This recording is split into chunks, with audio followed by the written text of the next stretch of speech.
Hi everybody, Michelle here with Sew It Online, and if you've ever tried to put decorative thread through your machine and you just can't figure it out, well, I'm here to help you out. I'll teach you how to use a thread cradle.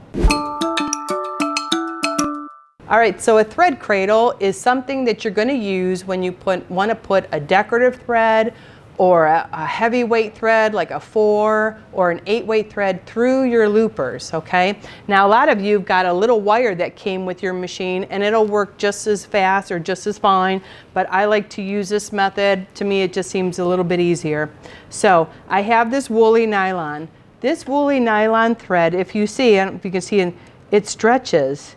It's got like a sponginess to it. It's a great thread to use when you are doing a rolled hem. Now, because it's real light and airy, I do want to put it through the loopers, but it's hard to put it through.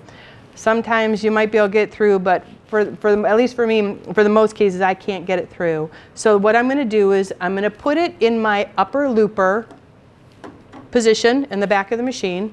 I want to bring it up through the thread guide here. And I'm also going to click it in the back like I would, like if I was threading it with regular serger thread. And I'm going to have maybe about, I don't know, maybe about 18 inches here pulled down. You don't even need that much. But I'm not going to put it in the looper quite yet. I'm going to create that thread cradle. So take your regular serger thread and you're going to maybe cut a piece that's about like a yard long, okay, like open your arms like a yard long, okay? So let me clip this, find my two ends. Now, before I do anything with this thread cradle, I want to put my machine into threading mode. So in order to do that, I'm going to move from serging to threading. I'm going to turn the hand wheel toward me. Remember, we got to make that machine talk to us. Hear that click? That way we know the pipes are connected. All right, so I have my black serger thread. I'm going to bring my two cut ends together. Let's see if I can do this again. Here we go. Bring my two cut ends together. And all I'm going to do is just kind of roll it or pinch it together. Even if they're not right at the same length, it doesn't matter. Okay? Just kind of pinch them together.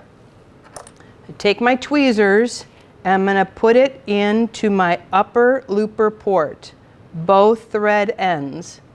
Okay? I'm going to feed it in about 1 inch. And I hold my finger there and I make sure I find out where my loop is. This is where my loop is, okay? Now, I'm not going to mess with my woolly nylon yet or my decorative thread. What I want to do is I want to hold on to my loop very close to this U port, okay? Because what I don't want to happen is when I push my button, I don't want my whole thread to go all the way through. I just want part of it to go through. So I'm going to push the button and you can see I have my tail is right here. All right, and I have my loop right here. Can you see where I'm going with this? All right, so now I'm going to take my woolly nylon, make sure it's not caught anything. I'm going to put it inside my loop. Make sense so far? Now, I'm going to hold on to my woolly nylon, and I'm going to pull my black thread all the way through. And now you can see my woolly nylon has come through my upper looper. And I just want to make sure I have all of it through as a single layer. And it's right here. Okay? So I have my woolly nylon in my upper looper. I've got it through using a thread cradle, and everything is right here ready to go. Now when you're doing a rolled hem, the woolly nylon works really well. Now you can also put it in the lower looper position also. So you can actually have it in the upper looper and the lower looper. Now another thing you might want to do is if you have a rolled hem that you would like to do, but maybe you don't have the woolly nylon color that you like, Sulky has great thread. It's a 12-weight or 30-weight thread. That thread has a top on it. It's either a brown cap or an orange cap. The orange cap is going to be your 12-weight thread. The brown cap is going to be your 30 weight thread.